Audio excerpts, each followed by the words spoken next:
toque da terceira trombeta faz cair do céu algo que parece a João uma grande estrela, provavelmente um meteoro em chamas, que atinge 1/3 dos rios e das fontes de toda a terra, envenenando as suas águas e matando muitos homens.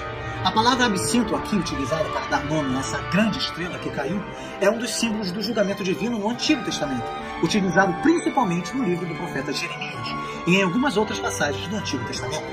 O absinto era uma erva muito amarga e, devido ao seu aroma canforado, era usada em Israel para impedir que as traças comessem as roupas.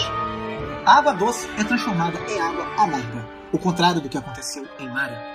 A bênção torna-se maldição. Deus ataca a água potável. Estima-se que o maior problema do século XXI não será de energia nem de petróleo, mas de água potável. Os recursos naturais que sustentam a vida entrarão em colapso. Uma aflição amarga encherá o coração dos ímpios como resultado dessa praga indicada.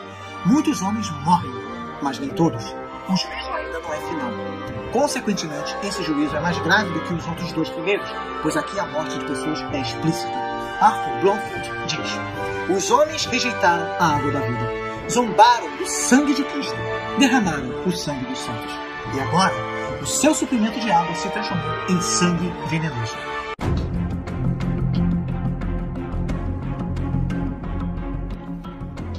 Com esse flagelo, completa-se o número 4. São atingidos a terra, a água salgada, a água doce e agora os astros.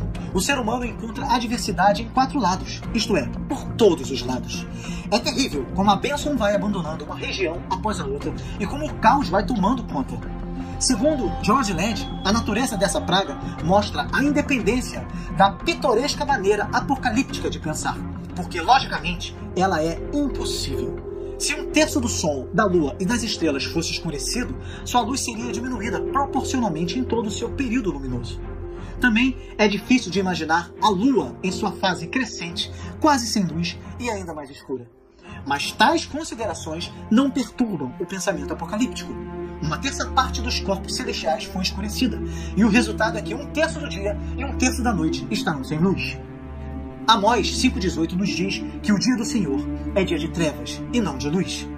Aqui, um novo paralelo com as pragas do Egito é estabelecido. Lá, entretanto, as trevas na 9ª praga duraram apenas 3 dias e sobrevieram somente às terras do Egito. E aqui, ela atinge todo o universo cósmico, num fato sem precedentes na história, mas ainda apenas na sua 3ª parte. Isto aponta para uma intensificação gradual do juízo divino que agora atinge toda a criação. Calamidades têm vindo à humanidade como resultado das coisas que ocorrem nos céus. Meteoros caindo sobre a Terra, eclipses, tempestades de areia, furacões, tornados e outras calamidades terríveis vindas do céu têm visitado a Terra. Essas tragédias são trombetas de Deus alertando os homens a se arrependerem.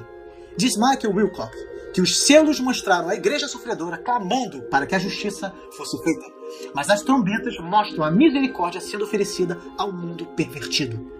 Está encerrada a primeira série de trombetas e das pragas que as acompanham. As forças da natureza sofreram o julgamento de Deus, como advertência para os homens pecadores. Agora segue uma advertência de que virão coisas piores. A 5ª e a 6ª trombeta são pragas que afetam as pessoas diretamente. Uma águia anuncia as maldições seguintes. A águia foi escolhida por causa da força das suas asas, o que lhe dá um campo de visão muito grande. A águia voa até o meio, ou zênite, do céu, onde o sol passa ao meio-dia, para que todos possam vê-lo. Os 3 ais anunciam as últimas 3 trombetas e suas pragas. A expressão "os que moram na terra" se repete no Apocalipse, significando um mundo pagão hostil a Deus. Mais uma vez, fica implícito que as pragas da ira divina caem sobre a sociedade má e rebelde, e que a igreja protegida pelo selo de Deus, de alguma forma, não sofre essas pragas. Depois que o 5º anjo toca sua trombeta, no versículo 4 do capítulo 9, isto é afirmado claramente. No estudo deste capítulo, vimos que o 6º selo nos trouxe ao tempo do fim, e que a abertura do 7º selo compreende o toque das 7 trombetas que anunciam os 7 flagelos, que constituem um dos aspectos mais importantes do tempo do fim. Curto, mas terrível. Eles são os 7 últimos flagelos, pois com eles se consumirá a cólera de Deus. Com cada trombeta e cada taça da ira é derramada uma praga sobre a terra. vimos que o toque das 4 primeiras trombetas representam catástrofes sobrenaturais que atingem alguns dos principais elementos da vida humana: terra, mar, rios e corpos celestes.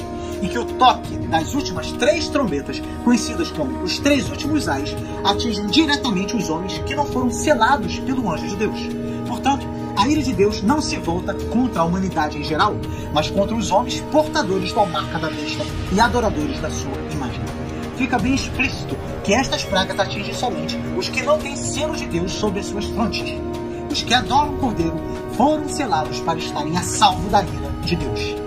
No próximo vídeo, daremos início ao estudo dos 2 primeiros ais, a 5ª e a 6ª trombeta, e veremos que o seu conteúdo é algo de natureza diabólica. Ao que tudo indica, Deus permite que Satanás utilize seus recursos malignos para castigar diretamente os homens que o seguem.